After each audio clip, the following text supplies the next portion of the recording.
जय श्री राम। मिलिंद परांडे, केंद्रीय महामंत्री विश्व हिंदू परिषद। ये बहुत ही आनंद का क्षण आज है कि अयोध्या में अभी यहाँ आना हुआ है और कल इतना पावन प्रसंग हिंदू इतिहास के दृष्टि से है कि भगवान श्री राम जी के जन्मभूमि के ऊपर श्री राम जन्मभूमि के मंदिर के निर्माण का कार्यारंभ उस निमित्त कल पूज्य संत एकत्र आ रहे हैं। देश के माननीय प्रधानमंत्री जी एकत्र आ रहे हैं और साथ ही में पूजनीय सरसंघ चालक जी भी एकत्र आ रहे हैं और इसीलिए इस प्रसंग में उपस्थित रहने का सौभाग्य मिला है। यह बहुत ही आनंद का विषय है। आज हम देखेंगे तो जो एक भीषण संघर्ष हिंदू समाज ने सन 1528 से चलाया था, जो लाखों लाखों हिंदू पुरुष और महिलाओं ने बलिदान दिया था और भगवान का जो मंदिर विदेशी विधर्मी आक्रांता बाबर के आदेश के ऊपर तोड़ा गया था, तो उस जन्मभूमि के ऊपर पुनः एक भव्य मंदिर का निर्माण प्रारंभ होने का यह शुभ घड़ी, यह निश्चित रूप से इस देश के राष्ट्र के इतिहास में स्वर्णाक्षरों में लिखी जाएगी। हम देखेंगे कि ऐसा जो इतिहासकार कनिंघहैम वो लिखते हैं कि प्रथम युद्ध ही 15 दिन चला कि जब यह भव्य मंदिर तोड़ा गया और लगभग 1.5 लाख हिंदुओं ने वीर गति उसी समय पाई। और फिर मीर बाकी जो बाबर का सेनापति था, उसने तोपों के गोलों से इस मंदिर को ध्वस्त किया। मंदिर तो ध्वस्त हुआ मगर हिंदुओं का हौसला ध्वस्त नहीं हुआ और इसलिए 1528 से लेकर सतत अभी तक हिंदू समाज ने लगभग 76 बार युद्ध किए।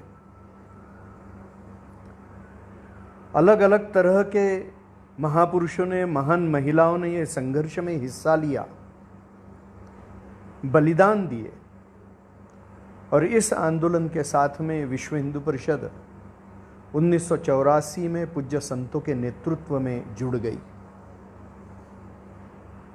और पूर्ण देश भर में जब इस विषय का जागरण हुआ तो उस जागरण के आधार के ऊपर जो वातावरण देश भर में बना, तो सबसे पहले हम देखते हैं कि 1986 में जो भगवान के मंदिर के ऊपर ताला था वो खुल गया। 1989 में हम देखेंगे कि शिलान्यास का कार्यक्रम हुआ श्री कामेश्वर जी चौपाल इनके हाथ से और इस मंदिर के साथ जुड़ा हुआ यह समरसता का विषय एक प्रकट रूप में सबके सामने आ गया। जब पूज्य संतों ने आवाहन किया तो लाखों राम भक्त कार सेवा के लिए 1990 में आए।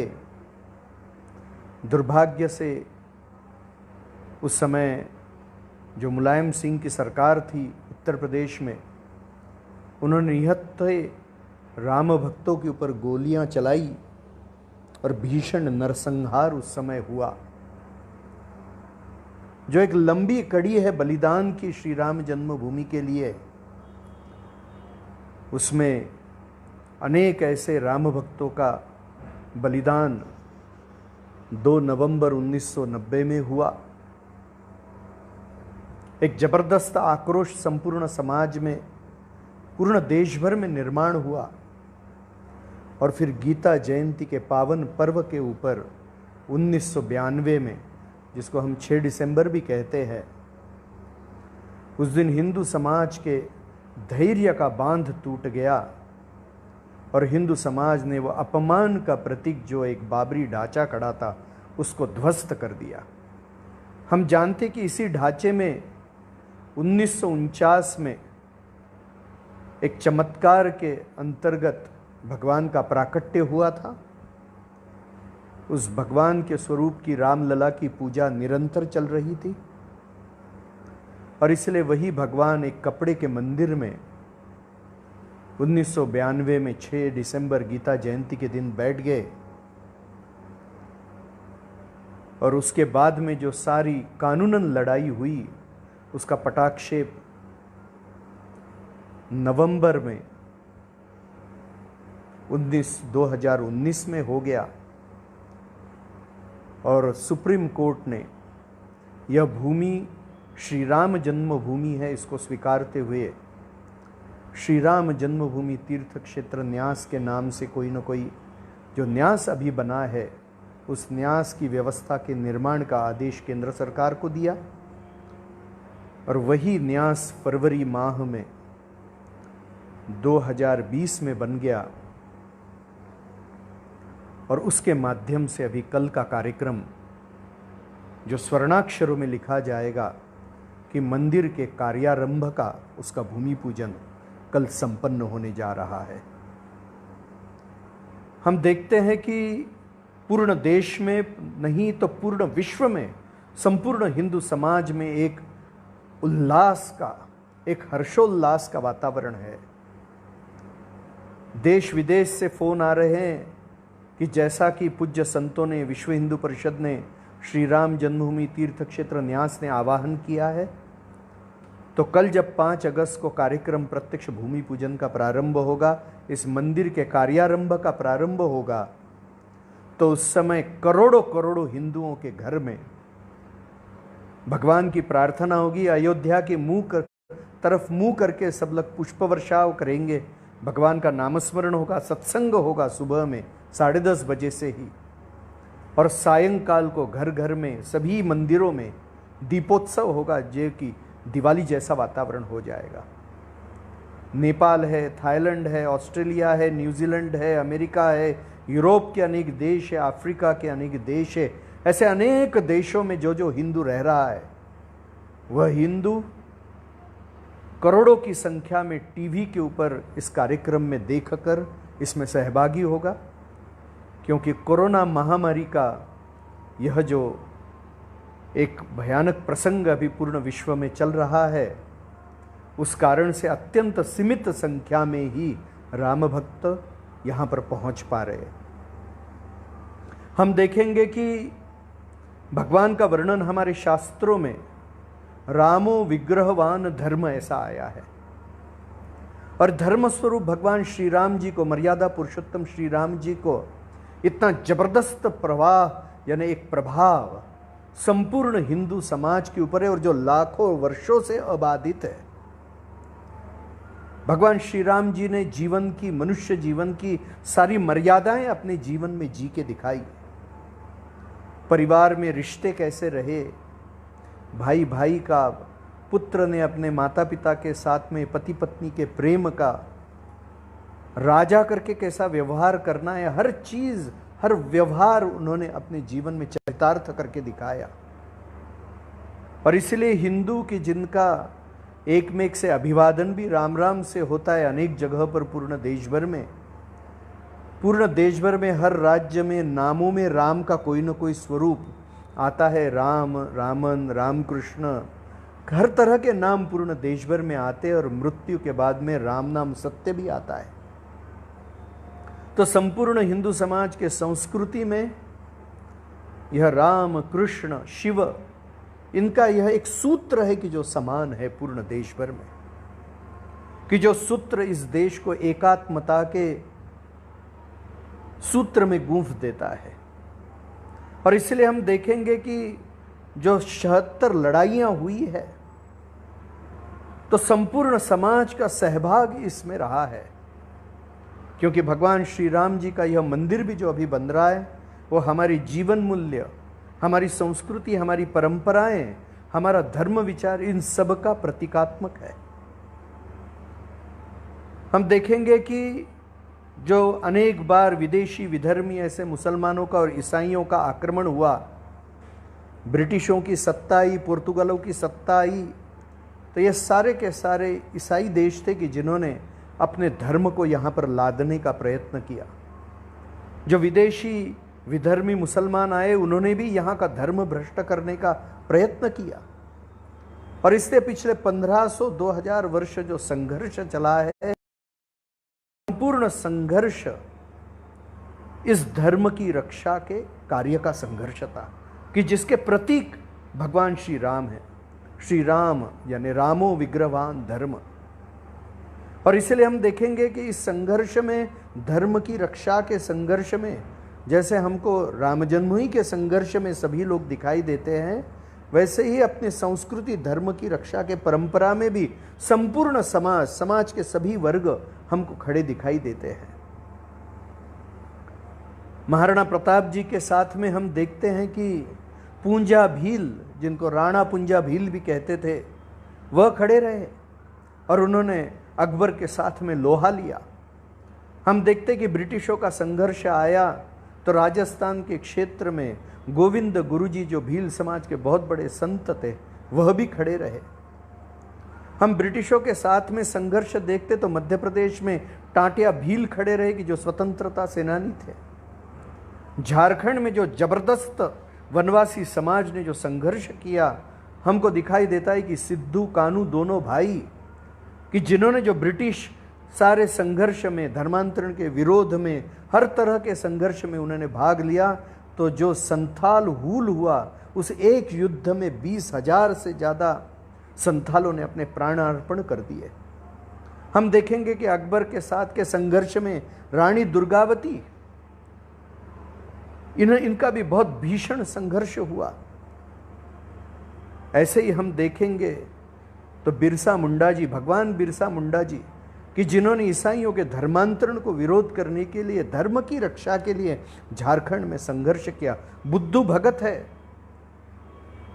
जो उरांव जन समाज से आते हैं, उन्होंने भी कितना भीषण संघर्ष किया। अपने 2 बेटियों के साथ में स्वयं का प्राणार्पण भी इस संघर्ष में उन्होंने किया। श्री राम जन्मभूमि के भी संघर्ष में हम देखेंगे तो यहाँ पर गुरु गोविंद सिंह जी के प्रेरणा से अनेक निहंग यहाँ पर संघर्ष के लिए आए।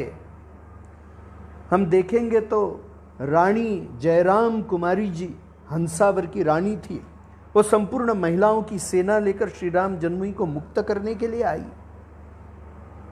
हर संघर्ष देश भर का हम देखेंगे तो अपने को ऐसा दिखाई देता है कि इस धर्म की रक्षा की, जिसका प्रतीक भगवान श्री राम है, तो श्री राम जन्मभूमि का भी संघर्ष इसी मूल्यों का, जीवन मूल्यों का, एक स्वाभिमान का, हमारी निष्ठा का, हमारी श्रद्धा की रक्षा का संघर्ष था। और इसलिए सैकड़ों वर्ष चलता रहा। लाखों लोगों के बलिदान के बाद भी यह संघर्ष नहीं टूटा। और इसीलिए कल का जो दिन है, वह दिन इस स्वाभिमान की रक्षा का एक बहुत ऐसा स्वर्णाक्षरों में लिखे जाने वाला प्रसंग है, क्योंकि यह केवल एक मंदिर का निर्माण नहीं है। तो भगवान श्री राम जी जिन सारी चीजों का प्रतीक है, उस प्रतीक, उस स्वाभिमान की प्रतिष्ठापना का भी कल का यह एक शुभ प्रसंग है। जो मंदिर भगवान का तोड़ा गया, वो हिंदू समाज को अपमानित करने के लिए तोड़ा गया था। और इसीलिए जो बाबरी ढांचा, जो अपमान का प्रतीक का था, उसको गीता जयंती 6 दिसंबर के दिन 1992 में नष्ट कर दिया गया। और फिर उसको हम देखेंगे कि स्वाभिमान का प्रतीक करके भगवान का एक भव्य मंदिर निर्माण का जो संकल्प हिंदू समाज का था, उसके पूर्णता का प्रथम कदम कल गिरने वाला है। हम देखेंगे कि कल का यह दिन एक समरसता का भी बहुत बड़ा प्रतीक है। कल हजारों पवित्र स्थानों की मिट्टी और पवित्र नदियों का जल, यह कल बुलाया गया है कार्यक्रम में। हम देखेंगे कि काचारगढ़, जो गोंड हिंदू समाज का एक पवित्र तीर्थ स्थल है, वहाँ की पवित्र मिट्टी इस कार्यक्रम में उपयोग में आएगी। स्वतंत्रता सेनानी टाटिया भील जी का समाधि स्थल है, वहां की मिट्टी इसमें सम्मिलित हो जाएगी। झारखंड में राम विरोधी कुछ शक्तियां थी, साम्यवादी शक्तियां, ईसाई मिशनरियों की शक्तियां वहां के जनजातीय समाज को बहकाने का प्रयत्न कर रहे थे कि आप हिंदू नहीं हैं। और उसकी एक जबरदस्त रिएक्शन अभी झारखंड में आई है, और झारखंड के 2000 से अधिक गांव से वनवासी समाज ने, उस जनजातीय समाज ने, मुंडा समाज हो, उरांव समाज हो, संथाल समाज हो, पहाड़िया समाज हो, गांव गांव से पवित्र मिट्टी शरणा स्थलों की यहां पर आज पूजा के लिए आई है। पूर्ण देश भर से हुआ है। हरमिंदर साहिब अमृतसर से मिट्टी आई है। जिस वंचित समाज के लिए जिसके नेता थे डॉक्टर बाबा साहेब आम्बेडकर जी, तो डॉक्टर बाबा साहेब आम्बेडकर की जन्मभूमि महू, उनके जन्म स्थान से भी मिट्टी आई है, क्योंकि उन्होंने एक समरसता का संदेश दिया उस समय। हम देखेंगे कि संत रविदास जी का जन्म जहां पर हुआ वो काशी के भगवान के मंदिर से, उनके मंदिर से मिट्टी आई है। जो लोक कथा है कि माँ सीता महर्षि वाल्मीकि जी के आश्रम में रहने के लिए उत्तर प्रदेश में जो सीतामढ़ी नाम का स्थान है वहाँ पे उनके आश्रम में गई थी, उस आश्रम की मिट्टी यहाँ पर आई है। महर्षि वाल्मीकि जी का प्रसिद्ध मंदिर दिल्ली का, जहाँ पर महात्मा गांधी जी ने अनेक दिनों तक निवास किया था, वहाँ की मिट्टी यहाँ पर आई है।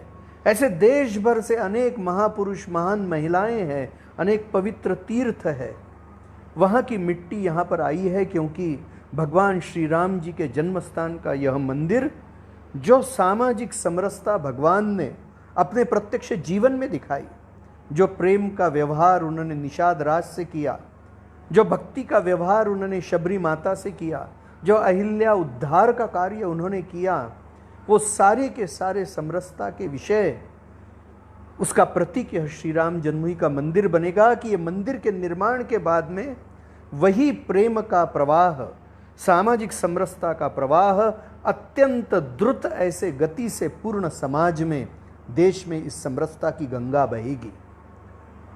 भगवान के जन्मस्थान के ऊपर बनने वाला यह मंदिर इस समरसता का प्रतीक है। भगवान वन में विहार कर रहे थे, वो राजा भी नहीं थे, मगर राजा भी नहीं थे तो भी जब उन्होंने हड्डियों का ढेर देखा तो उन्होंने ऋषि मुनियों से पूछा दंडकारण्य में कि ये हड्डियां कहां से आ गई।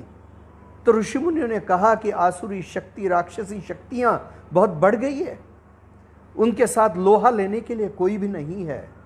तो राजा नहीं थे भगवान, उस समय वनवास में थे, अकेले थे अपने भाई और पत्नी के साथ में, मगर अपने कर्तव्य का स्मरण उनको हो गया कि अच्छाई की रक्षा करनी चाहिए और बुराई का नाश करना चाहिए।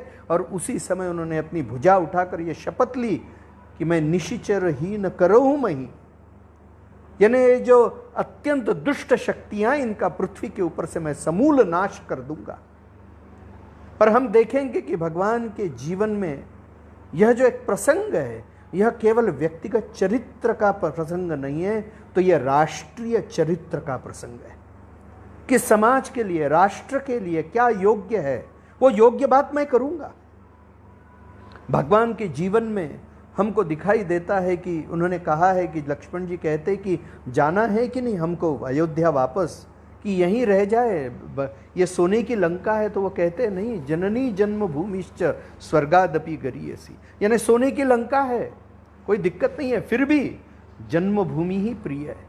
हम देखेंगे कि देशभक्ति के, राष्ट्रीय चारित्र के, अच्छाई के बुराई के साथ में ये जो सनातन संघर्ष है, उसमें अच्छाई के साथ खड़े रहकर अपना कर्तव्य करने का, यह जो एक राष्ट्रीय चारित्र का, पराक्रम का, विजिगीषु वृत्ति का जो एक आदर्श भगवान ने खड़ा किया है, यह श्री राम जन्मभूमि का मंदिर उसका भी प्रतीक है। कि हम देखेंगे कि एक श्री राम जन्मभूमि का यह आंदोलन चल पड़ा है, तो मनुष्य के, हिंदू समाज के चिंतन के केंद्र में हिंदुत्व आ गया है। हमने अपने देश, अपने समाज, अपनी संस्कृति, अपना धर्म, हमारे जीवन मूल्य, इसके बारे में कैसा सोचना चाहिए, इसका आदर्श जो भगवान ने सामने रख दिया, तो राम जन्मभूमि के आंदोलन के कारण से यही भाव जागरण हिंदू समाज के हृदय में हो गया क्योंकि भगवान का वर्णन है कि भगवान का विजय सर्वत्र होता है, भगवान का कहाँ पराजय नहीं होता है। और इसीलिए विदेशी विधर्मियों का जब आक्रमण हो रहा था, संपूर्ण समाज में हताशा थी, उस समय तुलसीदास जी ने भी भगवान श्री राम जी का ही चरित्र सामने रखा। छत्रपति शिवाजी महाराज जी के साथ भी समर्थ रामदास स्वामी जी ने भगवान श्री राम जी और हनुमान जी का ही चरित्र सामने रखा। और इसीलिए इस राम जन्मभूमि के आंदोलन ने एक जबरदस्त ऐसा शौर्य का, एक पराक्रम का, एक विजिगीषु वृत्ति का भाव भी, एक स्वाभिमान का भाव भी जागृत किया। और इसीलिए हम कहते हैं कि जैसा यह श्री राम जन्मभूमि का मंदिर यह समरसता का प्रतीक है, वैसे ही एक स्वाभिमान का भी प्रतीक है। और कल का दिन जब यह कार्यारंभ हो रहा है, इसीलिए स्वर्णाक्षरों में लिखे जाने का विषय है, क्योंकि हिंदू समाज का यह भाव जागरण हुआ है, जो हिंदू समाज निरंतर संघर्ष के कारण से थक गया था। जैसे महात्मा गांधी जी कहते थे कि यह समाज के निरंतर संघर्ष के कारण से यह थक गया, इसलिए रुक गया है। मगर एक नई ऊर्जा का जागरण श्री राम जन्मभूमि के आंदोलन ने, और साथ ही में अभी कल के कार्यक्रम ने, जब कार्यारंभ भगवान के मंदिर का हो रहा है, उसने पूर्ण हिंदू समाज के हृदय में यह ऊर्जा जागृत कर दी है। हम देखेंगे कि उसके साथ में ही भगवान श्री राम जी आदर्श थे रामराज्य के। हम देखेंगे कि एक समता का, समरसता का व्यवहार, एक पराक्रम का व्यवहार, मगर उसके साथ भी हर सत्ताधारियों के सामने राज्य कैसा करना चाहिए, इसका आदर्श भी भगवान ने खड़ा कर दिया। राम राज्य का वर्णन आता है कि राम राज्य में कभी अकाल नहीं था, राम राज्य में कोई भूखा नहीं सोता था, राम राज्य में अकाल मृत्यु नहीं था, राम राज्य में सभी सुरक्षित थे, चोरी नहीं होती थी। यानी समाज में संस्कारों का वातावरण इतना अच्छा था, समाज में इतनी सुव्यवस्था थी, समाज में इतनी सुबत्ता थी, समाज ये रोग से मुक्त था। सब बातें इस तरह की निर्माण करना किसी भी सत्ताधारी के लिए यह आदर्श है। और इसलिए कभी कभी ऐसा लगता है कि कुछ लोग जो राम जन्मभूमि के मंदिर का, इस कार्यक्रम का भी विरोध कर रहे हैं, तो किस चीज का विरोध कर रहे हैं उसको समझ में आ रहा है क्या? भगवान श्री राम जी के जन्मभूमि के ऊपर के मंदिर का विरोध करना, यानी इस देश के एकात्मता, इस देश में जो आवश्यक है उस समरसता, इस देश में जो शौर्य पराक्रम की जरूरत है उसका विरोध, और साथ ही साथ में एक अच्छे राम राज्य का विरोध है। यानी जो राम जन्मभूमि के मंदिर का विरोध करता है, वो इस संस्कृति के सारे जीवन मूल्यों का विरोध करता है। इस संस्कृति, इस धर्म, इस समाज, इस देश के लिए जो सर्वोच्च आदर्श है उसका विरोध करता है।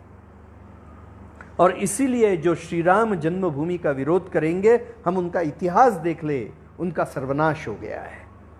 मुझे लगता है कि भगवान श्री राम जी के जन्मभूमि का, इस कार्य का जो विरोध हुआ है, वह विरोध उचित नहीं है।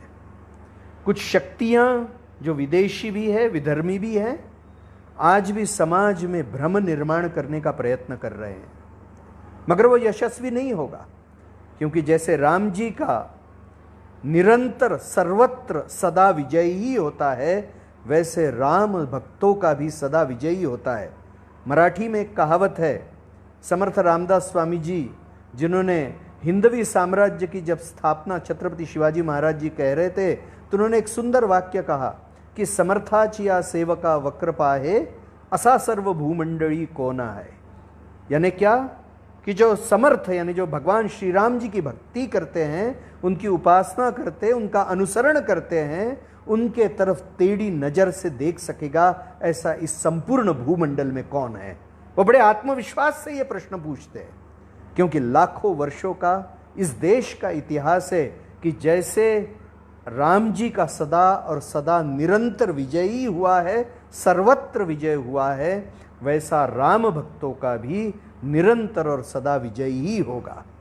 और इसलिए जो राम जी के विरुद्ध जाएंगे, राम भक्ति के विरुद्ध जाएंगे, श्री राम जन्मभूमि के विरुद्ध जाएंगे, उन सब का कभी भी जय विजय हो ही नहीं सकता है, उनका अपयश ही रहेगा। यह सबको मुझे लगता है समझ लेना चाहिए। और फिर हिंदू समाज को भी सोचना चाहिए कि ऐसे जो प्रतीक रूपे धर्म स्वरूपे रामो विग्रहवान धर्म, ऐसे जो भगवान है उनके जन्मभूमि के मंदिर का, उनके जीवन मूल्यों का, उनके आदर्शों का जो विरोध करते हैं वो इस राष्ट्र के विरोधी तो है। इस देश, इस समाज, इस धर्म संस्कृति के बारे में उनके हृदय में अच्छी बातें नहीं हो सकती है। अपनी ओछी राजनीति के लिए वो इस अत्यंत पराक्रमी ऐसे राष्ट्र पुरुष का अपमान कर रहे हैं। हिंदू समाज का ये जो संघर्ष का इतिहास है श्री राम जन्मभूमि के लिए, उस इतिहास में जो बलिदान हुए उन बलिदानों का यह विरोध यानी एक बहुत बड़ा अपमान है। आज सेक्युलरिज्म के नाम के ऊपर भी इस कार्यक्रम के ऊपर टीका टिप्पणी हो रही है। मैं कहता हूं कि हिंदू समाज को, इस पवित्र भूमि को कभी भी किसी को सेक्युलरिज्म सिखाने की जरूरत नहीं है। सेक्युलरिज्म, सर्वधर्म समभाव हिंदू को सिखाने की जरूरत नहीं है। हिंदू के जीवन व्यवहार में ही वो ओतप्रोत भरा हुआ है। और इसीलिए अकेला हिंदू विश्व में है कि जो ऐसा नहीं कहता हिंदू धर्म की जय, वो केवल कहता है धर्म की जय। अकेला हिंदू है कि संपूर्ण प्राणी मात्र, संपूर्ण विश्व में जो कोई भी है वो सबके कल्याण की भावना वो करता है। अकेला हिंदू है कि जो संपूर्ण विश्व को एक कुटुंब करके देखता है। हम विश्व को बांटते नहीं है किसी भी तरीके से। अन्य सारे चिंतन विश्व को बांटते हैं, मनुष्यता को बांटते हैं। और इसीलिए सेक्युलरिज्म तो जो धर्मांतरण के षड्यंत्र कर रहे, जो लव जिहाद कर रहे, जो गो हत्या कर रहे, उनको सिखाने की जरूरत है, क्योंकि यहाँ की आस्था का अपमान वो कर रहे हैं। इस देश में संपूर्ण समाज जहाँ गाय की पूजा करता है, गाय को भगवान मानता है, तो फिर क्यों उनकी हत्या कर रहे हैं? सेक्युलरिज्म का अर्थ समझना है तो इसको समझना होगा। और इसीलिए सेक्युलरिज्म के नाम पर कुछ टीका टिप्पणी इस कार्यक्रम में हो रही है, उसका कोई अर्थ नहीं है। कुछ लोग कह रहे हैं कि कोरोना के कारण से कल का कार्यक्रम क्यों कर रहे हैं। संपूर्ण राजकाज चल रहा है, संपूर्ण मार्केट चल रहा है, संपूर्ण ट्रांसपोर्टेशन चल रहा है। आज दुर्भाग्य से दारू के दुकान भी चल रहे हैं, सब कुछ चल रहा है। और जब उत्तर प्रदेश ने, केंद्र सरकार ने जो भी कानून तय किए हैं कोरोना महामारी के दौरान, उन सभी कानून मर्यादाओं का पालन करके अत्यंत सीमित संख्या में, शायद 200 भी संख्या इस कार्यक्रम में उपस्थित नहीं रहेगी। और यदि कोरोना महामारी नहीं होती तो लाखों का जन समुदाय यहाँ पे, सैलाब यहाँ पे उमड़ जाता था। मगर ये मर्यादा समाज ने रखी है, मर्यादा आयोजकों ने रखी है। उसके बाद भी कुछ लोग यदि टीका टिप्पणी कर रहे हैं तो मुझे लगता है कि वो राम विरोधी हैं, वो देश विरोधी हैं। जिन जीवन मूल्यों को, जिन परंपराओं को लेकर यह देश, यह संस्कृति खड़ी है, उसके वो विरोधी है। और इसीलिए मुझे लगता है कि संपूर्ण समाज ने श्री राम जन्मभूमि के कार्यक्रम का विरोध करने वालों को ठीक से पहचानना चाहिए कि किस तरह के लोग हैं। इनका अपयश तो निश्चित है, मगर इसके बाद भी यह पूतना जैसा अच्छा चेहरा लेकर सामने आ रहे हैं, हमको भ्रमजाल में डाल रहे हैं। इस भ्रमजाल में समाज को फंसना नहीं चाहिए। और यह हिंदू समाज के लिए, इस भारत देश के लिए, संपूर्ण राष्ट्रीय विचार के समाज के लिए, उसका धर्म विचार कोई भी हो, सभी के लिए यह जो एक स्वाभिमान का प्रसंग है, उसके बारे में अत्यंत आनंद और हर्षोल्लास प्रकट करना चाहिए। मुझे लगता है कि सोमनाथ के मंदिर के समय महात्मा गांधी जी ने अपने सायंकाल के प्रार्थना सभा में एक बात कही थी। उन्होंने कहा था कि किसी ने भी सोमनाथ के मंदिर को बनने का विरोध नहीं करना चाहिए। एक विदेशी विधर्मी व्यक्ति ने आकर उस मंदिर को तोड़ा है। किसी की भी आस्था या लॉयल्टी या इस विदेशी विरोधी विधर्मी आक्रांता के साथ नहीं हो सकती है। यदि उसको कोई उसको योग्य मानेगा कि वह जो कुछ भी किया है आक्रांताओं ने वो योग्य है और सोमनाथ के मंदिर का विरोध करेंगे, तो मुझे लगता है कि उनको यह विषय ही समझ में नहीं आया है।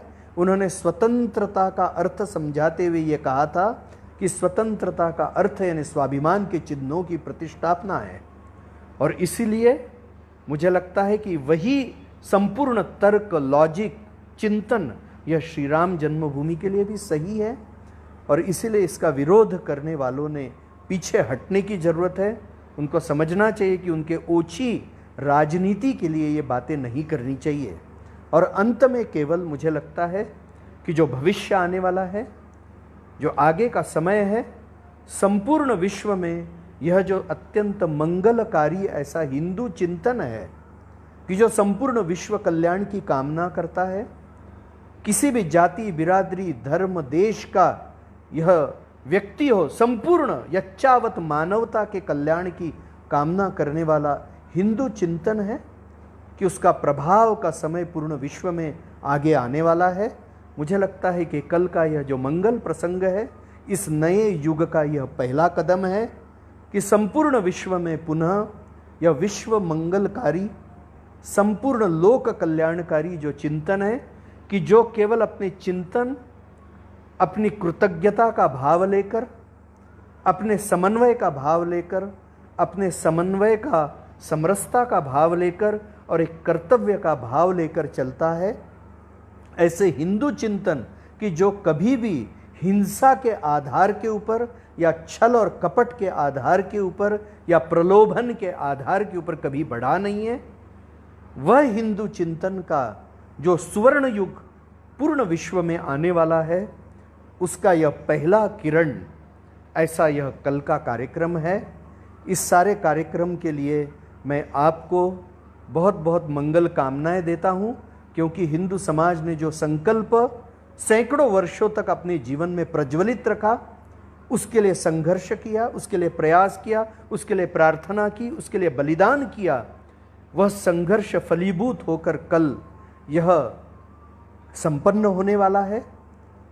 जो लोग यहाँ पर आए हैं वो बहुत भाग्यशाली हैं। जो लोग नहीं आए, टीवी के ऊपर भी अपने जीवन काल में इसको देखेंगे, वह भी सभी लोग भाग्यशाली है। मेरा निवेदन है कि कल सभी ने 10:30 बजे से अपने अपने घर में अपने आजू बाजू के परिचित रिश्तेदारों को कम संख्या में ही बुलाना, क्योंकि कोरोना की सारी मास्क लगाना, सैनिटाइजेशन, जो फिजिकल डिस्टेंस है, शारीरिक दूरी है, उसके सारे नियमों का पालन करते हुए, मगर जहाँ पर संभव है छोटी बड़ी संख्या में इन नियमों का पालन करते हुए सामूहिक रीति से मंदिरों में, घरों में, कहाँ पर भी एकत्र आकर यह कार्यक्रम देखना चाहिए। कार्यक्रम 12 साढ़े 12 बजे प्रारंभ होगा, इसलिए हम लोगों ने 10:30 बजे से भगवान की आराधना करना, नामस्मरण करना, भगवान की आरती करना और अयोध्या के तरफ मुंह करते हुए पुष्प वर्षा करनी चाहिए और संपूर्ण विश्व के मंगल की कामना करनी चाहिए। और जब श्री राम जन्मभूमि न्यास, तीर्थ क्षेत्र न्यास यह आवाहन करेगा अगले कुछ माह में, तब हमने पूर्ण अपने ताकत से उसके लिए दान करना चाहिए।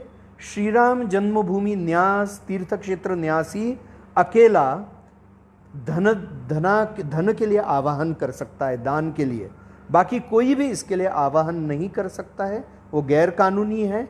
और इसीलिए जो बड़ी राशि भी देना चाहते हैं, उन सब लोगों ने इस मंदिर निर्माण के लिए अभी से भी बैंक अकाउंट में उनके वो पब्लिश हो जाएंगे, उसको बता देंगे, उसमें दान दे सकते हैं।